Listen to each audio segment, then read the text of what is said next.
ਸਤਿ ਸ਼੍ਰੀ ਅਕਾਲ ਜੀ। ਮੈਂ ਤੁਹਾਡਾ ਆਪਣਾ ਪ੍ਰੀਤ ਸਿੰਘ ਸੁਖ ਪਿਗ ਫਾਰਮ ਸੁਲਤਾਨਪੁਰ ਲੋਧੀ ਤੋਂ। ਇਹ ਆਪਣਾ ਫਾਰਮ ਸੁਲਤਾਨਪੁਰ ਲੋਧੀ ਲੋਹੀਆਂ ਵਾਲੇ ਪੁਲ ਦੇ ਲਾਗੇ ਬੈਕ ਸਾਈਡ ਸਫਰੀ ਪੈਸ ਦੇ ਬਣਾਇਆ ਵਾ ਜੀ ਆਪਾਂ। ਤੇ ਅੱਜ ਤੁਹਾਨੂੰ ਮੇਰਾ ਵੀਰ ਆਪਾਂ ਫਾਰਮ ਵਿਜ਼ਿਟ ਕਰਾਉਨੇ ਆ। ਅੱਜ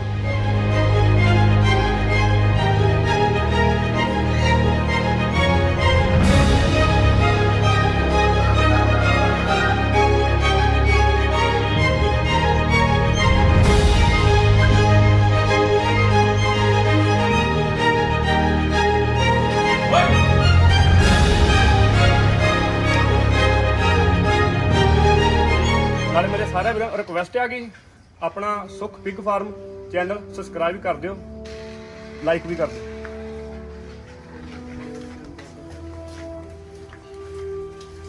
ਦੱਸਣਾ ਚਾਹੁੰਦਾ ਕਿ ਇਹ ਪਿਗ ਫਾਰਮ ਅਸੀਂ 30 ਬੱਚਿਆਂ ਤੋਂ ਸਟਾਰਟ ਕੀਤਾ ਆ।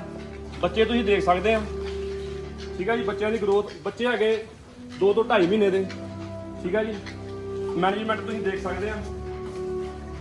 ਅੱਗੇ ਮੈਂ ਤੁਹਾਨੂੰ ਦਿਖਾਉਣਾ ਅੰਦਰ ਇਹਨਾਂ ਦਾ।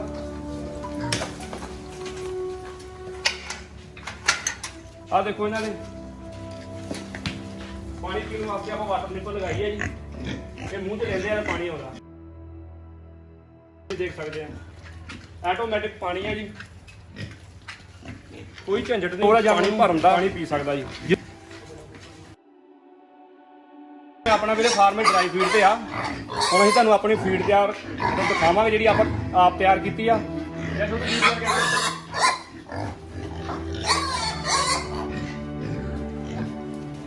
ਆਹ ਦੇਖ ਸਕਦੇ ਆ ਤੁਸੀਂ ਫੀਡ।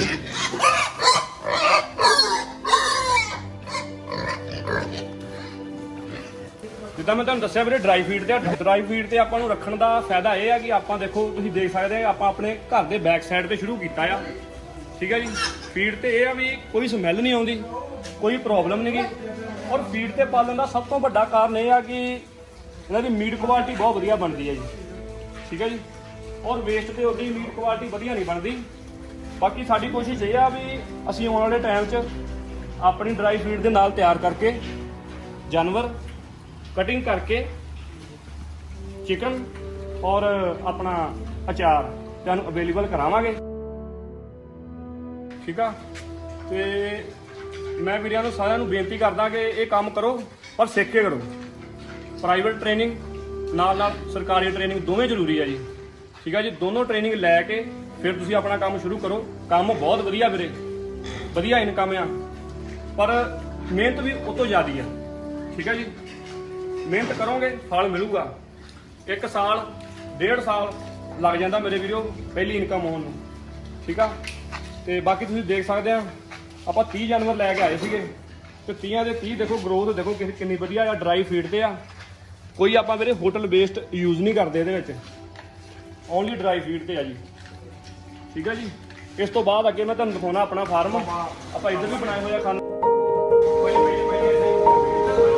ਮਤਲਬ ਇਹ ਬੱਚਿਆਂ ਦੇ ਵਿੱਚੋਂ ਸੂਰੀਆਂ ਛਾਂਟਾਂਗੇ ਆਪਾਂ, ਜਿਹੜੀਆਂ ਵੱਡੀਆਂ ਹੋ ਗਈਆਂ ਉਹਦੇ ਵਾਸਤੇ ਵੀਰੇ ਇਕੱਲੀ ਸੂਰੀ ਵਾਸਤੇ ਆਪਾਂ ਖਾਣਾ ਬਣਾਇਆ ਪਿਆ। ਤੁਸੀਂ ਦੇਖ ਸਕਦੇ ਆ ਸਾਹਮਣੇ, ਫੀਡ ਖਾਣ ਵਾਸਤੇ ਔਰ ਨਾਲ ਪਾਣੀ ਵਾਲਾ ਨਿੱਪਲ, ਠੀਕ ਆ ਜੀ। ਜਦੋਂ ਆਪਣੀਆਂ ਸੂਰੀਆਂ ਵੱਡੀਆਂ ਹੋਣਗੀਆਂ ਫਿਰ ਆਪਾਂ ਉਹਨੂੰ ਇੱਧਰ ਸ਼ਿਫਟ ਕਰ ਦਿਆਂਗੇ।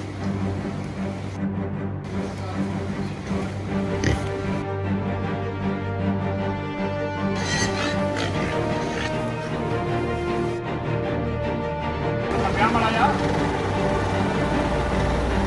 अरे